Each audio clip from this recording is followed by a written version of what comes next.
Selamat pagi menjelang siang.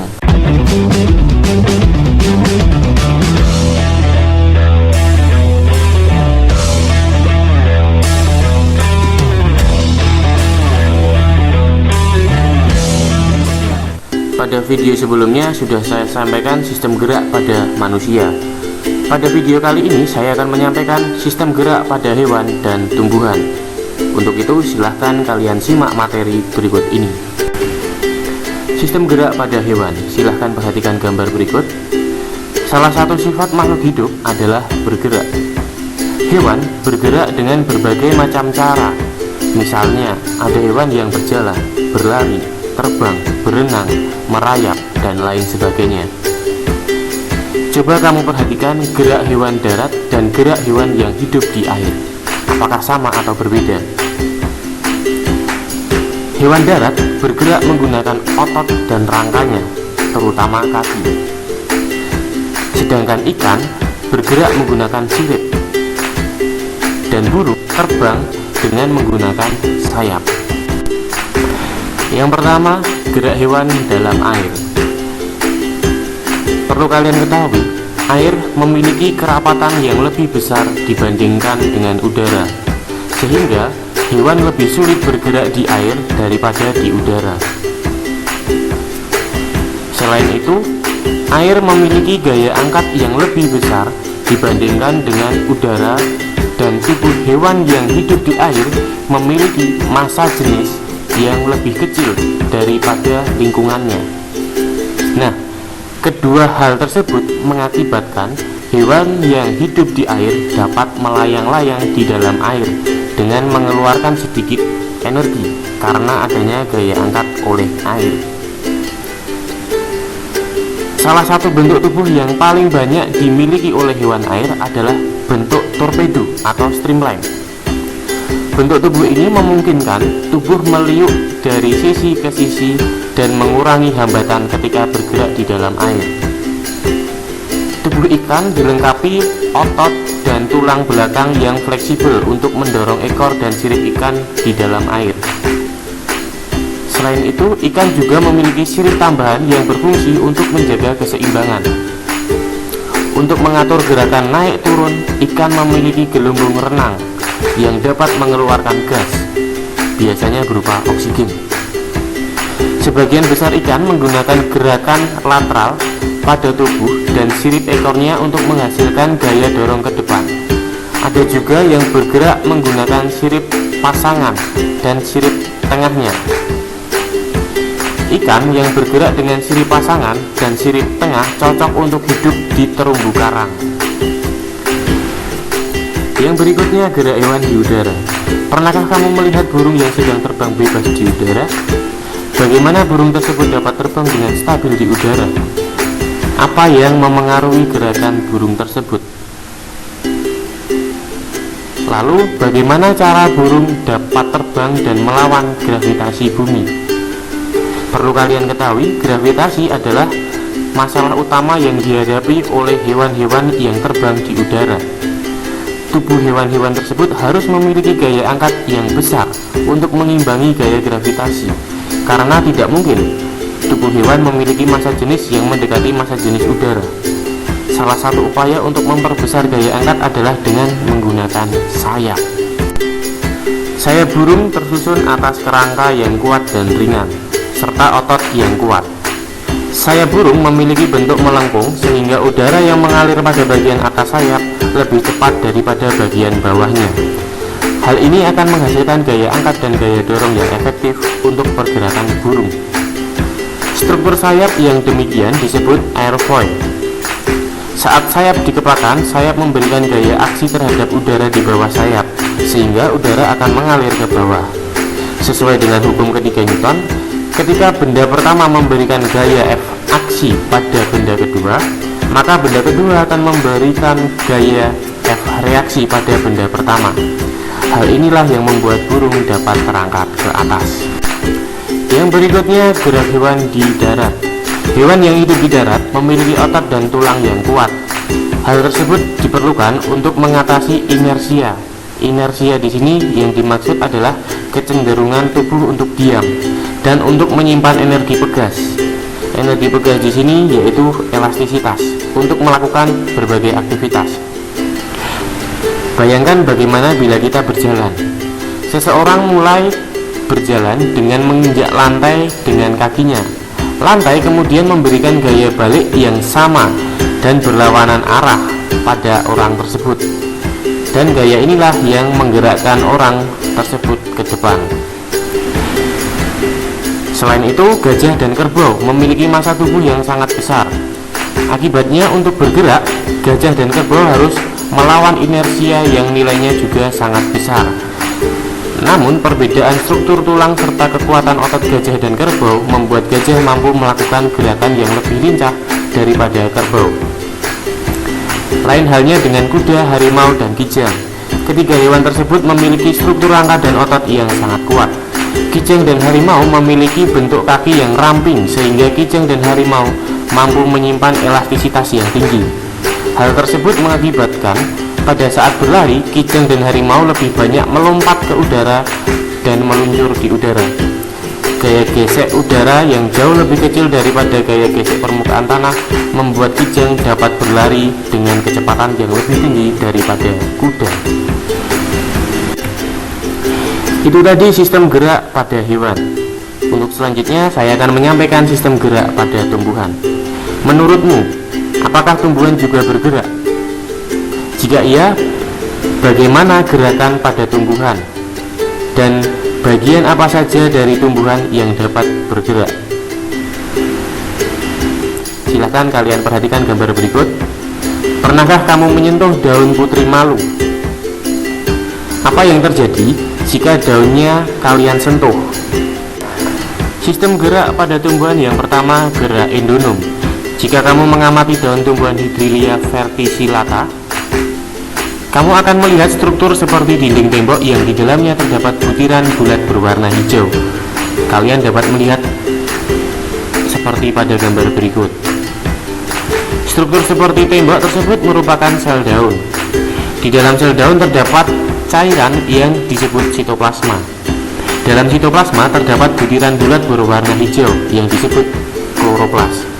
Jika kamu amati lebih dalam kloroplas tersebut secara cermat, kamu akan melihat kloroplas tersebut bergerak berkeliling atau berotasi di dalam sel yang disebut dengan gerak siklosis. Pergerakan tersebut sebenarnya akibat dari pergerakan atau aliran sitoplasma dalam sel. Gerak ini terjadi secara spontan dan berasal dari dalam sel tumbuhan tersebut. Gerakan yang terjadi akibat rangsangan yang berasal dari dalam sel atau tubuh tumbuhan disebut gerak endonom. Yang kedua, gerak higroskopis. Pernahkah kamu melihat buah polong-polongan seperti kacang kedelai, buah cangkring, dan buah biduri yang masih muda dan sudah tua?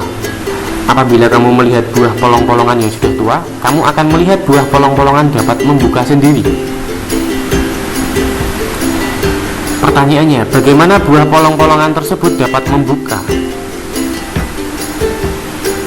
Jadi, ketika buah polong-polongan sudah tua, terjadi perubahan kadar air di dalam sel secara tidak merata. Akibatnya terjadi pengerutan bagian buah yang tidak merata. Pengerutan ini membuat buah polong menjadi terbuka. Membukanya buah polong tersebut merupakan salah satu contoh gerak higroskopis. Selain membukanya buah polong-polongan, contoh gerak higroskopis yaitu membukanya dinding sporanium atau kotak spora, tumbuhan paku. Yang ketiga, gerak eksionom. Gerak eksionom adalah gerak tumbuhan yang disebabkan oleh adanya rangsangan dari luar tubuh tumbuhan atau lingkungan sekitar. Berdasarkan respon gerak yang dilakukan tumbuhan, gerak eksionom dapat dibedakan menjadi tiga. Yang pertama, gerak tropisme, gerak taksis, dan gerak nasti. Gerak tropisme. Silahkan perhatikan gambar berikut ini.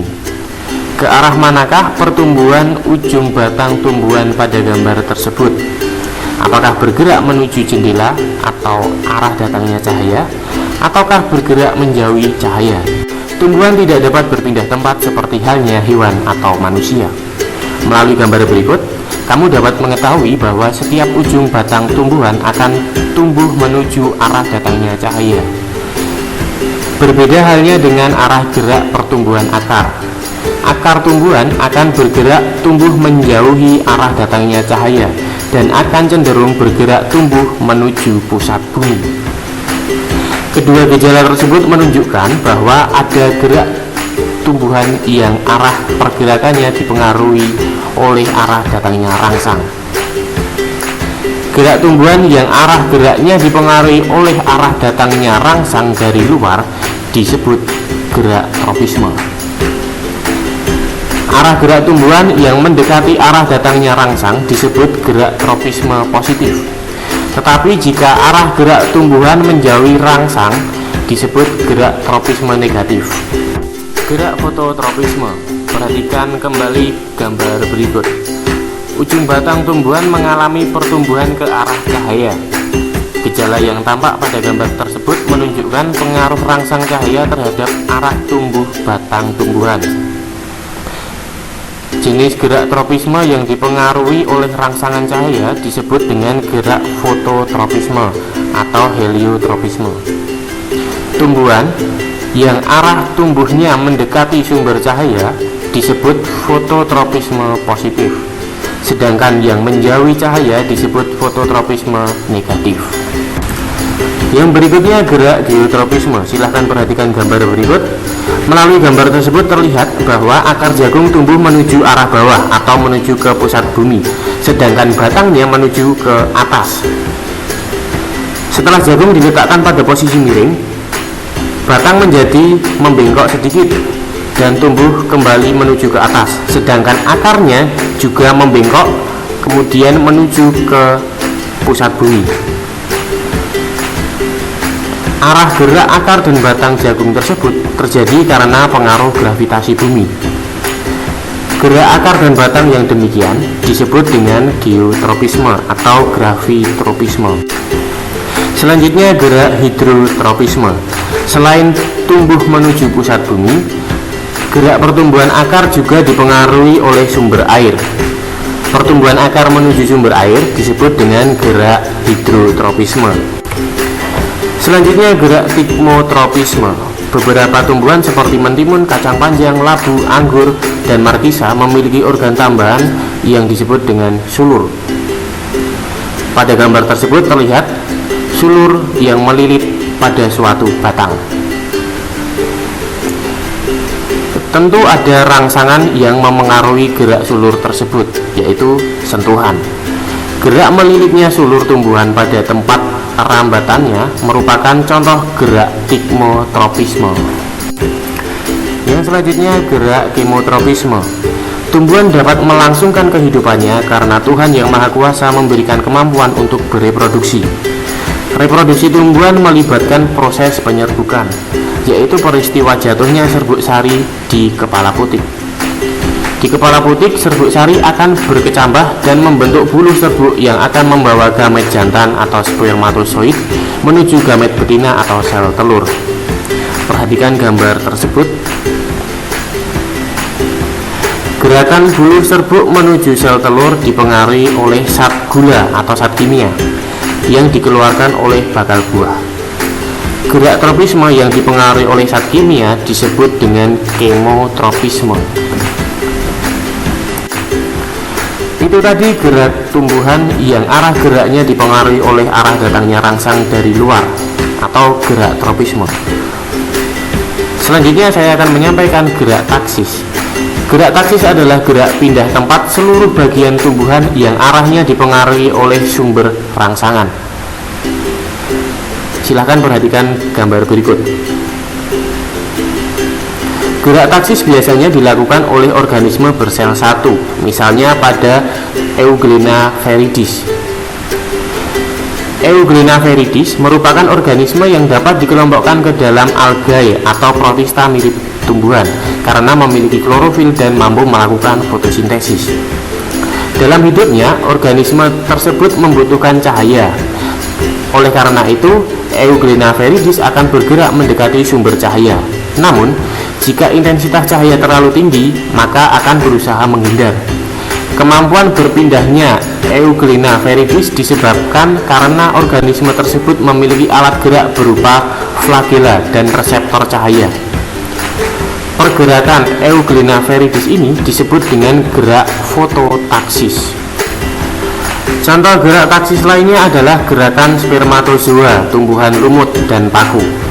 Tumbuhan lumut dan paku bereproduksi secara seksual, akan menghasilkan sel kelamin jantan yang disebut spermatozoid. Spermatozoid mampu bergerak menuju sel kelamin betina yang terdapat pada archegonium akibat tertarik oleh zat gula dan protein tertentu yang dihasilkan oleh archegonium.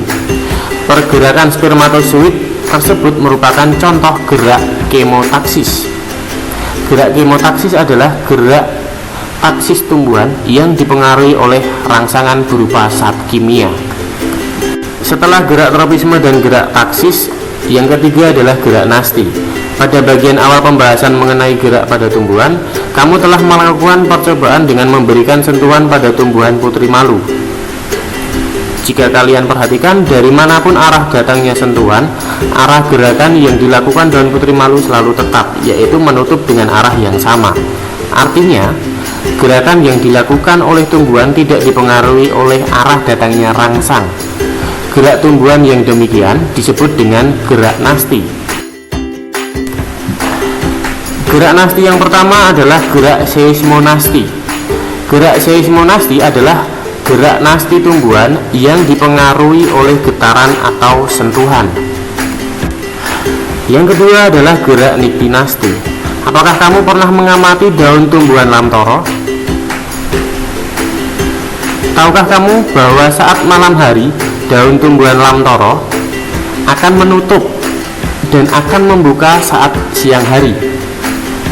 Pergerakan daun tumbuhan tersebut akibat adanya rangsangan berupa kondisi siang hari dan malam hari. Gerak yang demikian disebut dengan gerak niktinasti. Yang selanjutnya gerak fotonasti. Apakah kamu mengetahui bunga pukul 4 seperti gambar berikut ini? Pada sore hari, umumnya bunga pukul 4 akan mekar.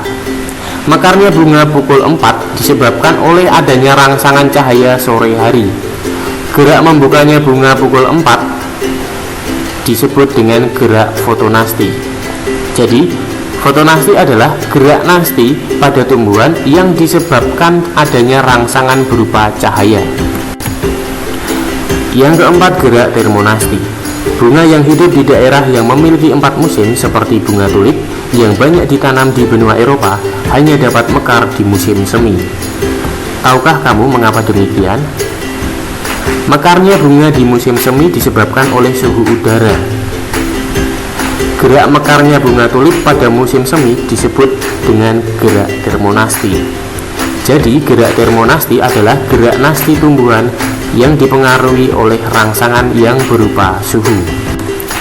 Demikianlah materi sistem gerak pada hewan dan tumbuhan. Terima kasih kalian sudah memperhatikan materi yang saya berikan. Semoga materi yang saya berikan berguna bagi kehidupan kalian.